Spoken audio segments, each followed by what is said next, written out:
સુરતમાં 19 વર્ષીય યુવતી નેનુની આત્મહત્યાનો મામલો બહાર આવતા ચકચાર મચી ગઈ છે। આપઘાતના પાછળનું કારણ નીલ દેસાઈ નામના યુવક દ્વારા થતી પજવણી હોવાનું સામે આવ્યું છે। પોલીસ તપાસમાં ખુલાસો થયો છે કે યુવક નીલ અને તેના પિતા બંને સામે પોલીસ સ્ટેશનમાં ગુનો નોંધવામાં આવ્યો છે। આ મામલે સમગ્ર શહેરમાં આક્રોશનો મોજું જોવા મળ્યો।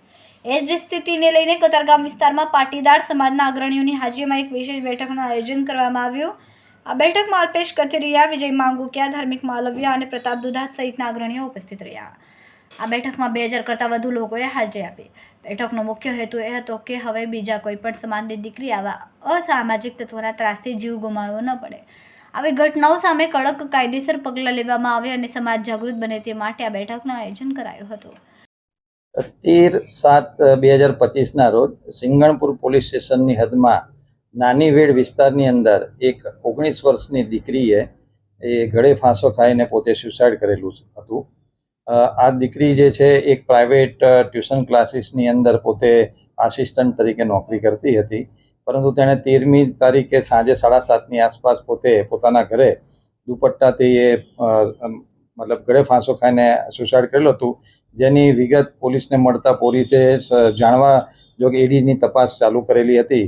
પરંતુ બીજે દિવસે દીકરીના ફાધર પોલીસ સ્ટેશન પાસે આવીને એમણે જે પોતાની વિગત આપી હતી, જેની અંદર એ દીકરીને કોઈ એક છોકરો એના ટ્યુશન ક્લાસ ઉપર આવીને એને પરેશાન કરતો હતો અને તેની પાસે 30,000 રૂપિયાની માગણી કરતો હતો। એ રીતની વિગત આપતા એના પિતાની ફરિયાદ પોલીસે તાત્કાલિક નોંધીને તરત જ ગુનો દાખલ કરેલો હતો અને ગુનો દાખલ કર્યાના 5 કલાકની અંદર જ એના જે આક્ષેપ હતા એ છોકરાના પિતાને પોલીસે ધરપકડ કરેલી હતી અને જે છોકરા વિરુદ્ધમાં કમ્પ્લેન છે એના માટે અલગ અલગ ટીમો બનાવીને એને સામે કાયદેસરની કાર્યવાહી કરવા માટેની તજવીજ ચાલુ છે।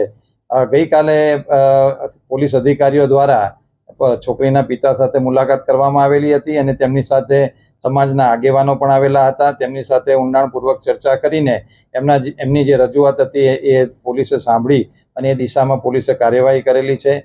એમાં સમાજના આગેવાનો દ્વારા વિસ્તારની અંદર અમુક વિસ્તારોમાં અમુક ચોક્કસ પ્લેસ ઉપરની રજૂઆત હતી કે ત્યાં છોકરાઓ છોકરીની છેડતી કરતા હોય એવી રજૂઆતો હતી, તેમજ અમુક ગાડીઓ બ્લેક કલરની ફિલ્મ લગાડીને એની અંદર છોકરીઓને પરેશાન કરતા એવી વિવિધ રજૂઆતો કરેલી હતી। પરંતુ પોલીસ દ્વારા આ બધા વિષયો ઉપર અવારનવાર ડ્રાઈવ રાખીને કાર્યવાહી કરવામાં આવતી હોય છે, છતાં આ બાબતને ધ્યાનમાં રહીને સ્પેશિયલ ડ્રાઈવ ગઈકાલે પણ રાખવામાં આવેલી છે અને આવતા સમયમાં પણ આવા જે ચોક્કસ વિસ્તારો છે ત્યાં પોલીસ પોતે કડક હાથે કાર્યવાહી હાથ ધરશે। આગેવાનો અને તેના પિતા સાથે વાતચીતથી તેઓ પોલીસની કાર્યવાહીથી સંપૂર્ણપણે તે લોકોને સંતોષ છે અને હાલમાં જે એના પિતાની ધરપકડ કરી છે અને આગળમાં એની પૂછપરછ કરવામાં આવશે અને આક્ષેપો જે કરેલા છે તે અનુસંધાને કાયદેસરની કાર્યવાહી હાથ ધરવામાં આવશે। Thank you.